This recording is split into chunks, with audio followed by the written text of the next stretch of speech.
अधिकार र कर्तव्यको लागि शिक्षक एकता नेपाल शिक्षक महासंघ जिल्ला समिति रोल्पा अनि नेपाल शिक्षक महासंघद्वारा आयोजित काठमाडौँ केन्द्रित सडक आन्दोलनमा निरन्तर 5 दिनदेखि मैदानमै खटिराखेको अवस्था छ।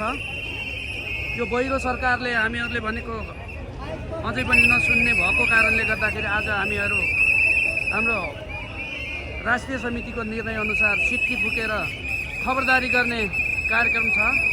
यति बेला हामी माइतीघर मण्डलाको नजिकै छौँ। हामी तयारी हालतमा छौँ र हाम्रो यो सडक परिक्रमा सिक्की फुक्दै सडक परिक्रमा गर्ने कार्यक्रम छ। हामी रोल्पाका धेरै साथीहरू पनि जुटिराखेको परिस्थिति छ।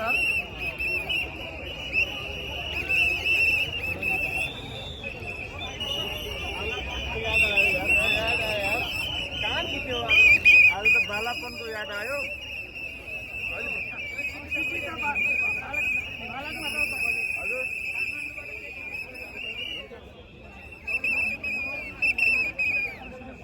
हामीसँगै नेपाल शिक्षक महासंघ दाङका साथीहरू पनि हाम्रो लाइनबद्ध हुनुहुन्छ।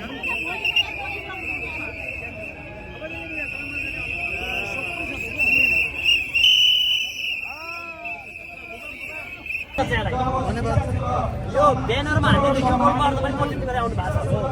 अब एउटा कुरा कस्तो भने तपाईहरु एउटा चाहिँ वर्गले मान्छौ हामीले हैन।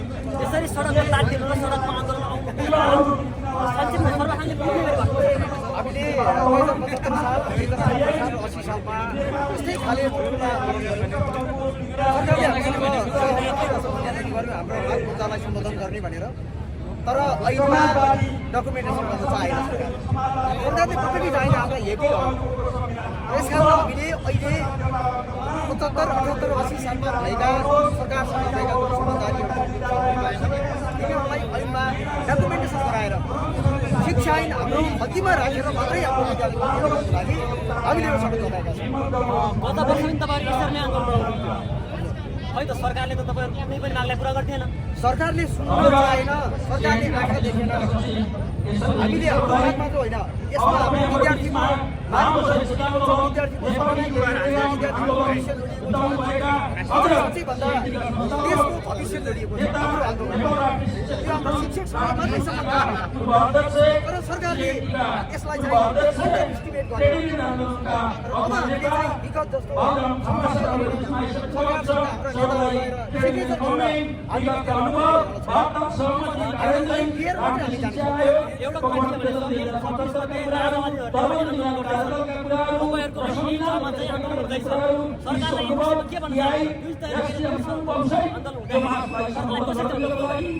राजावादीको आन्दोलनको विषयमा सरकारले आफै बोल्ने कुरा सँगै एउटै आन्दोलन हुने भन्दा तपाईहरुको यहाँ आन्दोलन गरिराख्नु मात्र राजवादीले आन्दोलन आउँदैछ। राजावादीको आन्दोलन हुन्छ, हाम्रो आफ्नो आन्दोलन हुन्छ। राजावादीको आन्दोलन र नेपाली श्रमजीवी शिक्षकको आन्दोलन तुलना गर्नु मिल्दैन।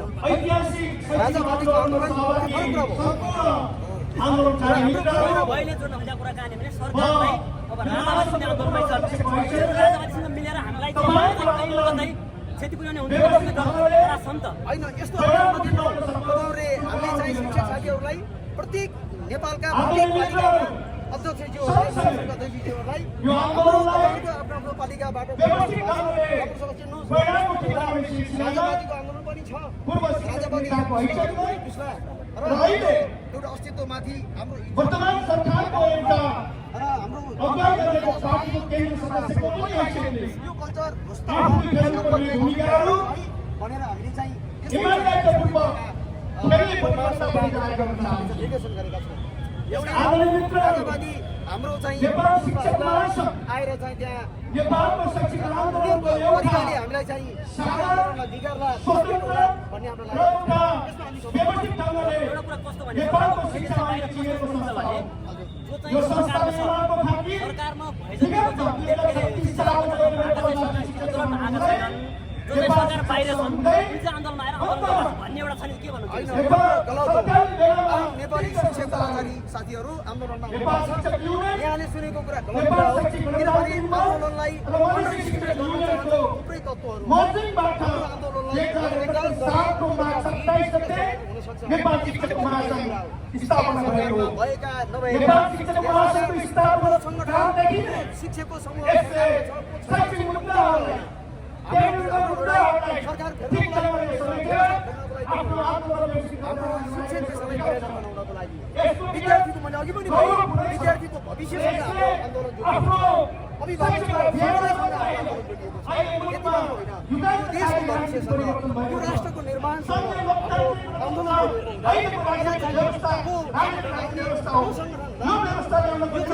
यो प्रश्न नेपालका सम्पूर्ण शिक्षकहरू विद्यालय कर्मचारीहरू शैक्षिक उहाँहरू सबैको राजनीति चाहिँ पुऱ्याउँछु भन्ने रहेछ। यसलाई चाहिँ कसरी चाहिँ तपाईँले थाल्नुहुन्छ? के छ तपाईँको चाहिँ? हामीले चाहिँ आजभन्दा हाम्रो राष्ट्रिय समितिले विज्ञप्ति आम हडताल भन्ने पनि छ नि त आज भन्दा चाहिँ हाम्रो आजबाट आम हडताल भइसक्यो। आजबाट देशैभरिका विद्यार्थीहरू त्यहाँ हिजो गरेका कुराहरू कति चेक गर्ने कुराहरू यो संख्या कति चेक गर्ने कुराहरू अब बाह्र कक्षाको इक्जामसँग पनि अब सरकारले त्यहाँनिर पनि पसल गर्ने हो। सबै कुराहरू छन् हाम्रा।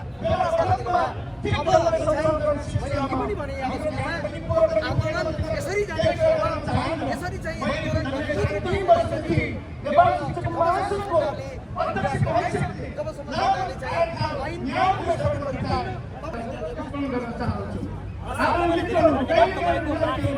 सरकारले यति कुरा भन्दै लाग्छ के छ? यहाँले नेपाल शिक्षक महासङ्घ रोल्पा जिल्ला समितिको तर्फबाट हाम्रा विचारहरू यहाँको होस्टिएर टेलिभिजन मार्फत प्रसारण गर्ने अवसर दिनुभयो। त्यसको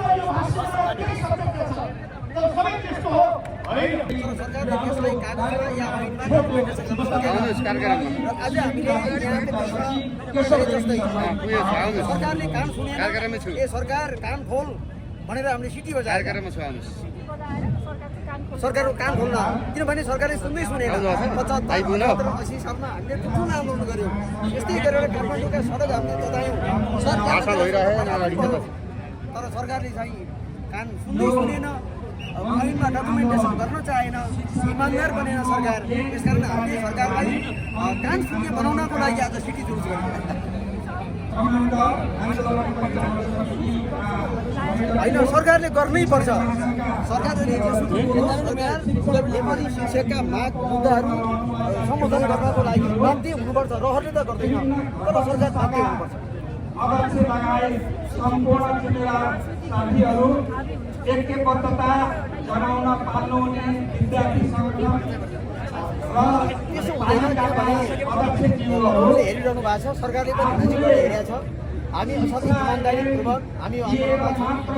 बालेनले समेत हाम्रो प्रशंसा गरेका छन्, जसलाई सबैले चाहिँ हरेक आन्दोलनकारीलाई बालेनले आलोचना गरेर उहाँलाई सम्मान गरेका छन्, हामीलाई स्वागत गरेका छन्। त्यस कारणले गर्दा यहाँ राजनीतिक घुसपेट होला भनेर यहाँ कोही कसैले सोचेको छैन। किनभने शिक्षक भनेको यस्तो वर्ग हो जो वर्ग यो देशमा सबभन्दा बौद्धिक वर्ग, सबभन्दा इमान्दार वर्ग। त्यस कारण हामीलाई कहीँ कसैले शङ्का गर्ने छैन, शङ्का गर्दैन। रिल्याक्स गर्न, मनोरञ्जन गर्न साथै जाने साथीहरूलाई पनि मैले सम्बोधन गरेँ। यसलाई नेपाल शिक्षक महासङ्घ रोल्पाले दुई प्रकारले बुझेको छ। यदि प्रधानमन्त्रीजीले साँच्चै इमान्दारीपूर्वक भन्नुभएको हो भने हामी यसलाई स्वागत गर्छौँ, तर कहीँ कहीँ व्यङ्ग्यको भाव हो भने उहाँको कुरालाई पनि हामीले शङ्का गर्नुपर्ने। यसो छ, अहिले नै व्यङ्ग्य गर्नुभयो या भित्रीमा भन्नु भएको छ भन्ने कुराहरू हामीले समस्या गरेका छैनौँ। तर व्यङ्ग्य पनि गलत हुन्छ। भित्री पनि भन्नुभएको भने हाम्रो आन्दोलनप्रति प्रधानमन्त्री सकारात्मक हुनुहुन्छ भन्ने कुरा आजको तुलनामा भोलि हाम्रो उपस्थिति दोब्बर हुनेछ। राज्य कान नसुनेर अझै पनि पहिलो अवस्थालाई मात्रै नगराएर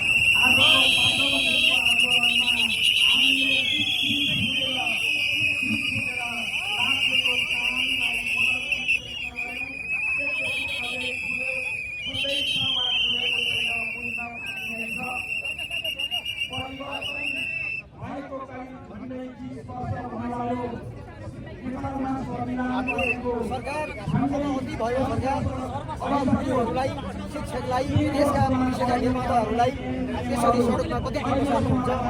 अब हाम्रा माग मुद्दाहरू 75-80मा गरिएका जुन तपाईँहरूसँग गरिएका हाम्रा सम्झौता सहमति छन् त्यसलाई अक्षरश शिक्षा ऐनमा डकुमेन्टेसन गरिदिनुहोस्। हामी यहाँबाट फर्किन्छौँ। जबसम्म तपाईँहरू शिक्षा ऐन दिनुहुन्न, हाम्रो प्रतिमा राखिनुहुन्न, तबसम्म हामी यो सडकमा बसिरहन्छौँ। यो गर्मी, यो वैशाख जेठ जति समय जाला हामीले हाम्रा अभिभावकलाई, हामीले हाम्रा विद्यार्थीलाई पुरा कक्षामा रहेका बेन्च बेन्चरमा बुझाएका छौँ। अब हामी फर्किनेवाला छैनौँ। सरकार हामीलाई तपाईँहरूभित्र इमान्दारिता छ, तपाईँहरूभित्र यो देश बनाउने, यो देशको भविष्य छ भने यो शिक्षक जमानलाई ऐन खल्तीमा राखिदिनुहोस्। हामी तपाईँहरूलाई धन्यवाद दिएर हामी आफ्नो विद्यालयमा जान्छौँ। म यही सन्देश दिन चाहन्छु। यहाँ नेपाल शिक्षक महासङ्घ रोल्पा जिल्लाको हाम्रा विषयहरू तपाईँहरूको भोट टेलिभिजन मार्फत यहाँहरूले पनि धन्यवाद।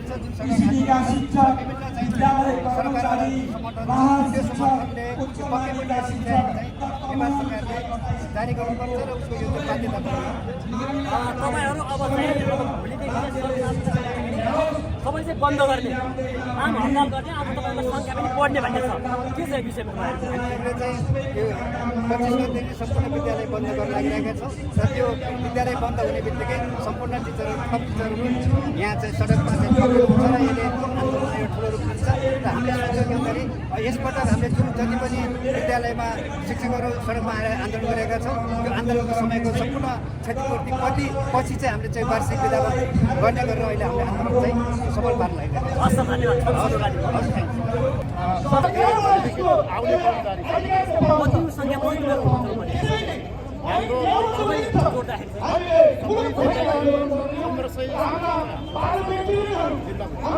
यो आन्दोलन तपाईँ कसरी लिनु भएको छ भन्नुभयो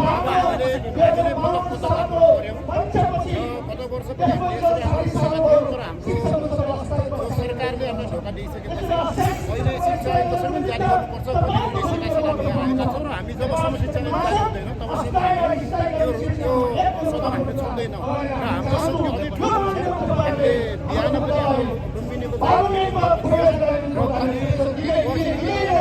साथीहरूको कलेज आउने जारी छ र यो आन्दोलन सशक्त बनाउने हाम्रो उद्देश्य हो। तपाईँहरूको परीक्षाहरू सक्नु छैन, यो विषयमा तपाईँले कसरी लिनु भएको छ? अब हामीले परीक्षा सकाएका छौँ, प्रकाशन भएको भइसकेको छ र यसलाई हाम्रो शिक्षकको तर्फबाट एकदम गम्भीर छ। हामीले चाहिँ बुझेका छौँ र पनि यो हाम्रो शिक्षा ऐन जारी गर्नुपर्छ भन्ने उद्देश्यका साथ शिक्षकको मात्रै होइन, टोटल हाम्रो चाहिँ अभिभावकको, विद्यार्थीको, टोटल समुदायको लागि चाहिँ शिक्षा चाहिन्छ भन्ने हो। 28 सालको शिक्षा ऐन अहिलेसम्म 53 वर्ष पुरानो शिक्षा ऐनले नेपालको सुहाउनो जो चाहिँ माग अनुसार शिक्षा दिन सकेको छैन। त्यसैले हामीले नयाँ शिक्षा ऐन आउनुपर्छ, नयाँ विधिसँग नयाँ संस्कृति पालन गर्ने शिक्षा ऐन आउनुपर्छ भन्ने हाम्रो चाहिँ उद्देश्य हो। त्यसैले हामीले चाहिँ यो आन्दोलन अब सरकार आफैदारी हुनुपर्ने हाम्रो चाहिँ बाध्यता। हाम्रो सरकारले चाहिँ नमिसकेपछि हामीले सरकारलाई बाध्यता बनाउनको लागि अब हामीले भोलिदेखि सबै विद्यालयहरू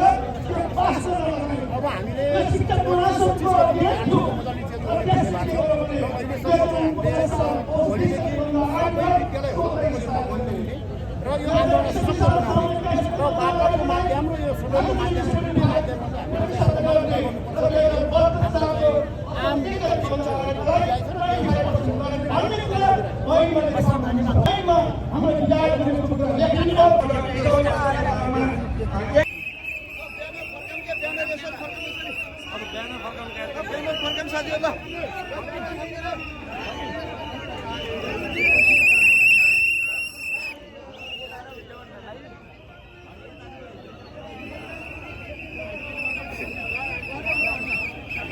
ब्यानर फर्काम छ, ब्यानर फर्काम,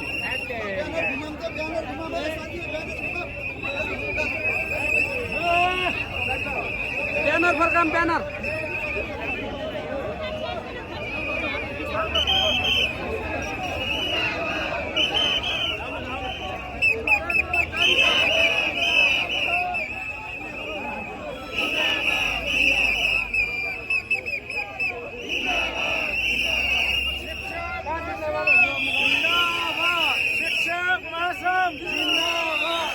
शिक्षा ऐन जारी कर, शिक्षा ऐन